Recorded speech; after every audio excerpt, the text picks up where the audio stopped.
pescadores, Cafar é aldeia, Naum é o nome próprio de um pescador, Naum, aldeia de Naum.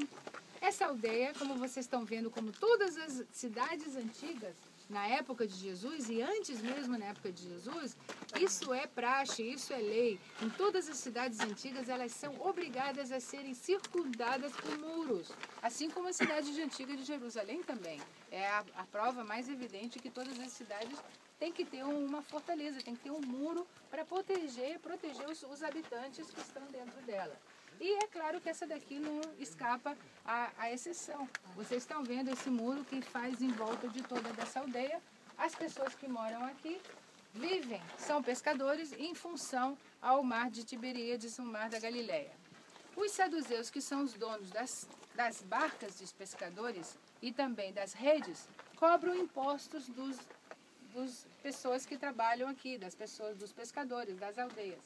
E eles não têm interesse que Jesus venha aqui e espalhe a igualdade e a fraternidade e diga: por que vocês são homens simples, vocês sendo os fariseus, têm que pagar impostos para esses senhores que são ricos e que têm todo o poder? Isso não está certo. Vocês não precisam pagar para eles, vocês têm que fazer tudo igualdade.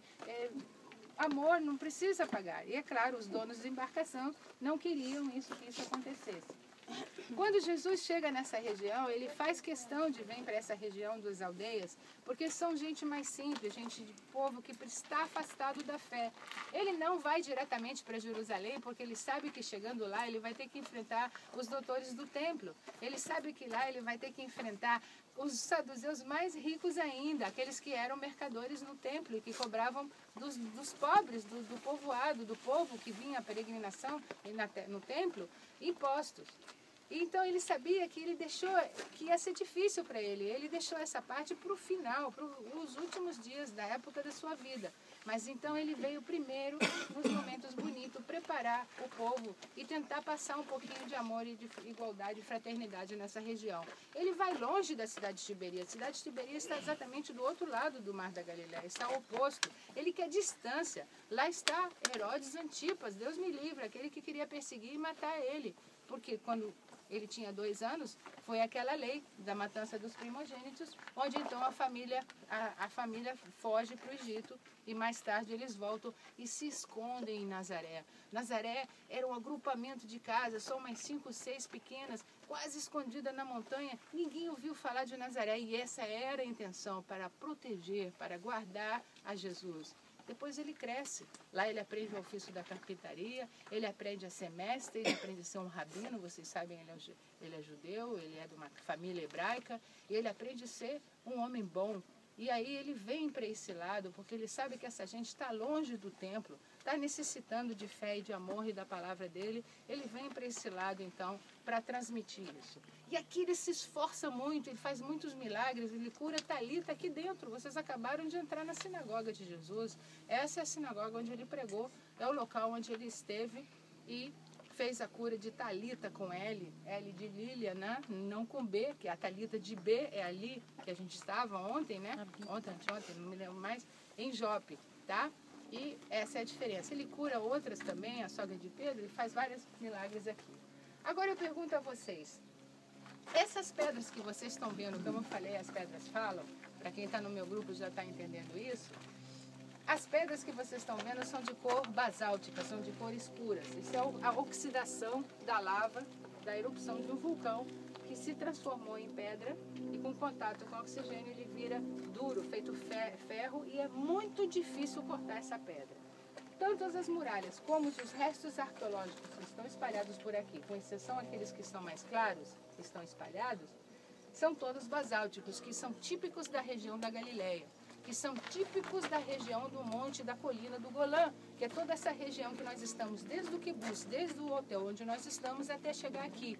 Toda essa região montanhosa faz parte de uma grande erupção de um vulcão que aconteceu há milhões de anos atrás. Agora eu pergunto para vocês e eu quero que vocês me respondam.